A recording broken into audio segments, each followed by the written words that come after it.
guys, so today on Cooking in Wonderland we're actually going to be making a 4 dozen egg quiche. Gaston eats 4 dozen eggs a day, so we're going to make a quiche.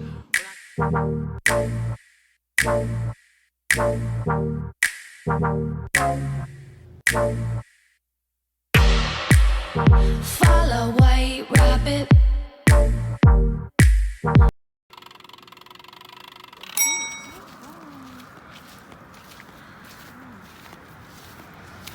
No more bougainvilleas. No.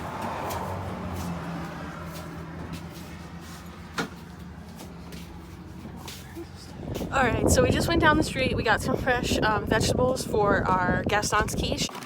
For this recipe, we are not making our own pie crust. We're taking the easy way out and we're using the Pillsbury pre-made pie crust. Any meat that you're putting in your quiche needs to be pre-cooked. So if you're going to put bacon in your quiche like we are, you need to go ahead and cook up that bacon before you throw it in there. I actually really like cooking my bacon in the air fryer. Crispy.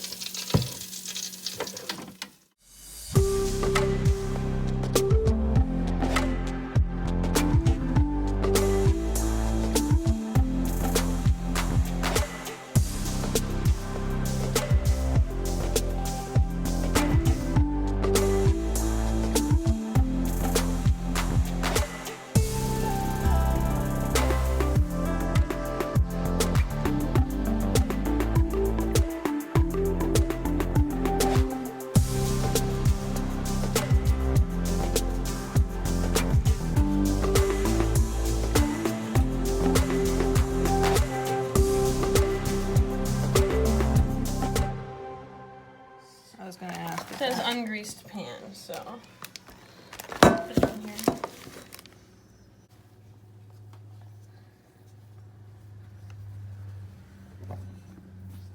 Oh man, you did that with like.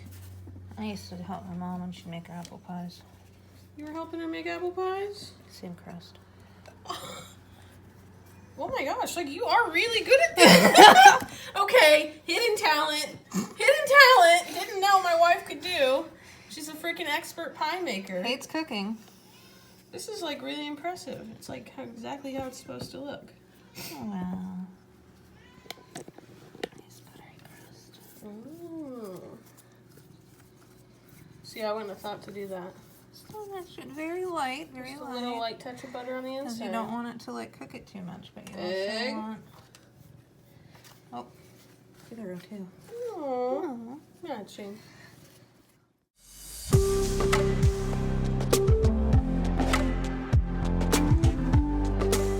I'm really good at that too. I'll just have You're you really know. good at that. 18 eggs in. Oh wait, did I miss one? Oh, no, all 18. I got them all. Yep. Got them all. So let's just put 1 cup of milk in and see where we're at. Time to whisk. Speeds up. A little hard with 18 eggs.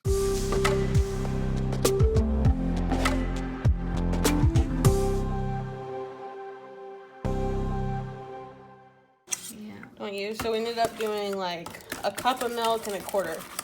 1 1/4 cups milk. Smooth. I'm gonna put the pie crust in so it can get a little started. So you gotta pre-bake it just a little bit. And we're gonna be using Black Forest ham, mainly because I felt like Gaston would have to like go into the dark forest to retrieve this ham. Really good thought. I'm really getting into character with it, you know? Oh, the only thing is if it was boar's head. Wouldn't that have been cute? I mean, we can't afford I that couldn't right get now. boar's head. I can't afford that right now. Target didn't have boar's head.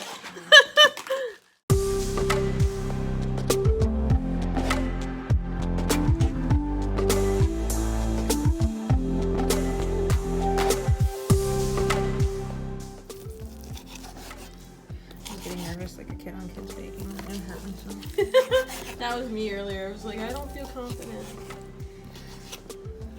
There we go. Does that work? We have our ham. We have our bacon. Oh, I love that ham. So go ahead and give the bacon like a rough chop as well.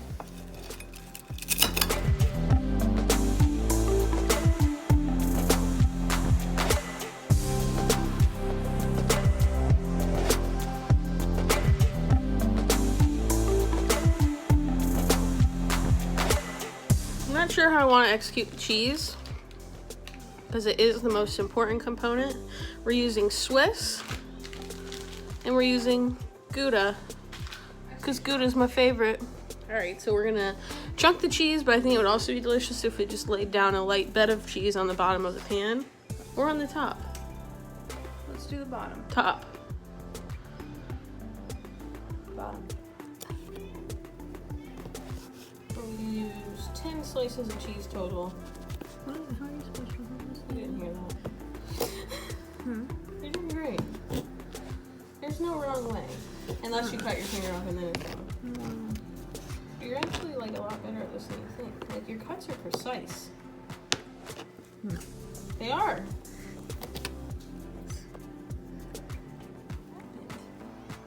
It's hot. It's still gonna be hot. No, I think, you know what? Let it cool. Let it. I'd say no. I Stretch think it if back you let out. it bake, just put it back. No. Let it cool for a moment. Make sure. So we can go ahead and add in our peppers that I chopped up earlier. Our tomato, yeah. Just throw them in. Oh no, I've got it separated. No, put those. I want those on top. Now you can put them in.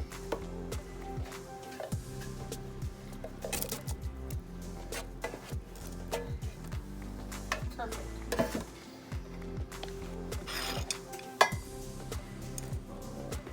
Oh.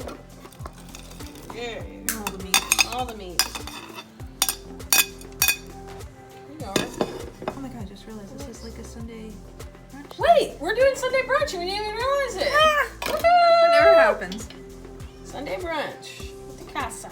Should I put the... All right, so now, well, let's give it a little like movement here.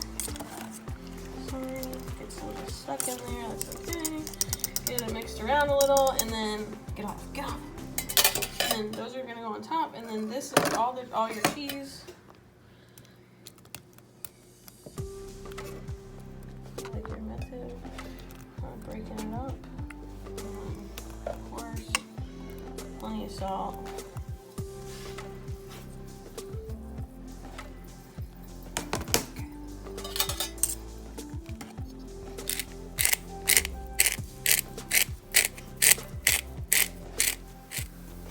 When your pie crust is partially baked, you know it actually looks like a taco bowl or something. Oh my gosh.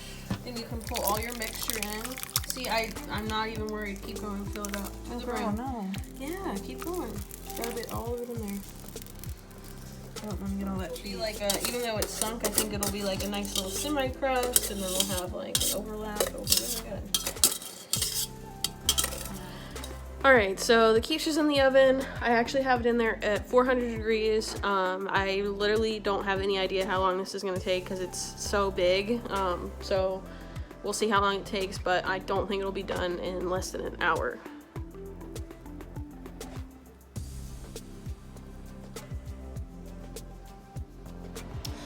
So it's the next day. We let our quiche sit overnight. We let it cool, and now I'm heating up a slice. Hope you guys enjoyed this vlog. Thank you for watching. That was a complete and entire lie. We did not let our quiche sit overnight. We let it sit for a couple hours. And 10 out of 10 don't recommend eating it cold out of the fridge either. ew, I don't eat cold quiche. Oh, mine might be burning. Will you stop that microwave for me? We let our quiche sit. After it comes out of the oven, it needs to sit for a couple hours to get that set quiche consistency. So we did try some last night. It was amazing, but I'm about to have some more for breakfast. Hope you guys enjoyed watching this vlog. Thank you, and stay tuned for more adventures with Cooking in Wonderland.